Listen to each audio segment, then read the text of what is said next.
Para que o sonem seja, portanto, verdadeiro, não pode haver regras nem imposições.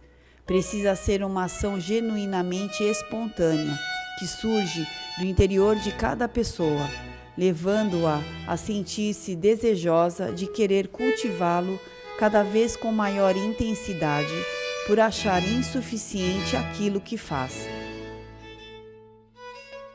Sonem, o que é?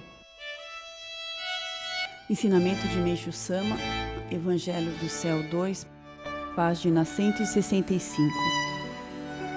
Palavra japonesa composta de sou, ideia, e nen, desejo. Significa, portanto, um pensamento associado à vontade, ao amor, formando no conjunto um sentimento único que gera uma força extraordinária, capaz de resolver qualquer problema. Importância. Dificilmente falo sobre a importância do sonem no dia a dia, porque tal maneira de agir, em geral, cria um efeito contrário, quer dizer, coloca obstáculos à compreensão. Explicando melhor, quero dizer que tentar defini-lo conduz à ideia do estabelecimento de regras, restringindo assim o seu verdadeiro sentido. Na realidade, o sonem é um sentimento espontâneo, que brota no fundo do coração de cada ser humano, resultante da associação entre amor, vontade, disponibilidade e desejos sinceros. Tomemos como exemplo o ato de gratidão. Há pessoas que agradecem tendo plena consciência desse sentimento e o expressam com naturalidade, levadas pelo ardente anelo de querer fazê-lo. Outros, ao contrário, pouco se preocupam com o reconhecimento dos favores recebidos e, às vezes, não vão além de uma atitude formal. Para que o sonem seja, portanto, verdadeiro, não pode haver regras nem imposições.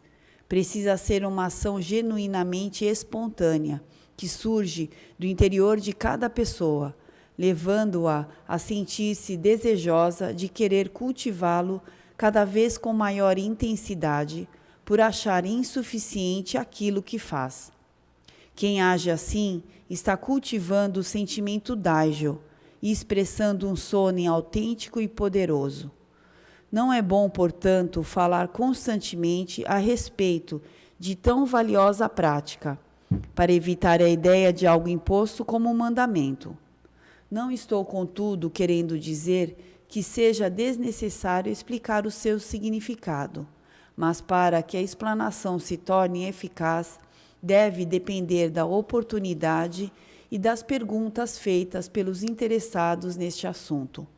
Daí a razão de eu, normalmente, abster-me de falar sobre o sonem, a não ser em momentos como este, em que ocorreu uma dúvida e alguém quis esclarecê-la.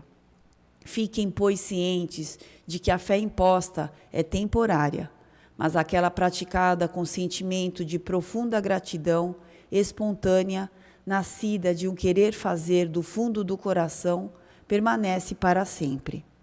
Expansão. A cada momento, o sonem varia de extensão, tornando-se ora grande, ora pequeno, embora na sua origem seja infinito dentro do coração.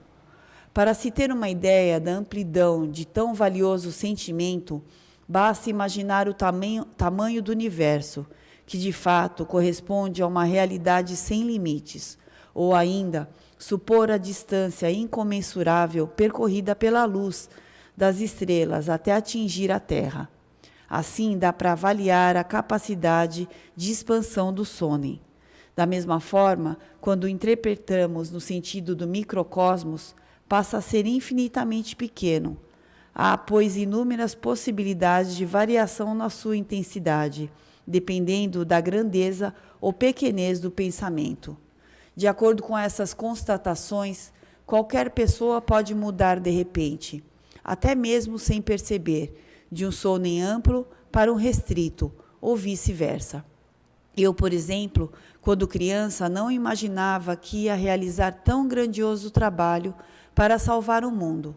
Após tantas experiências milagrosas, porém, meu pensamento mudou, ampliou-se. Não existe, portanto, sono indefinido. Hoje, alguém que o tenha preto, amanhã poderá torná-lo branco, ou ao contrário, alguns minutos atrás estava claro e agora ficou nublado.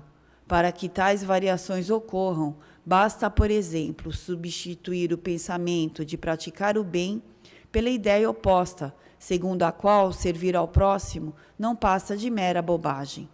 Nessas circunstâncias, o sonho, que antes brilhava límpido, de repente fica escuro. Concluindo, para conseguir o aprimoramento espiritual que mantém um sonho em alto grau de extensão, cada pessoa deve apoiar-se numa fé inabalável.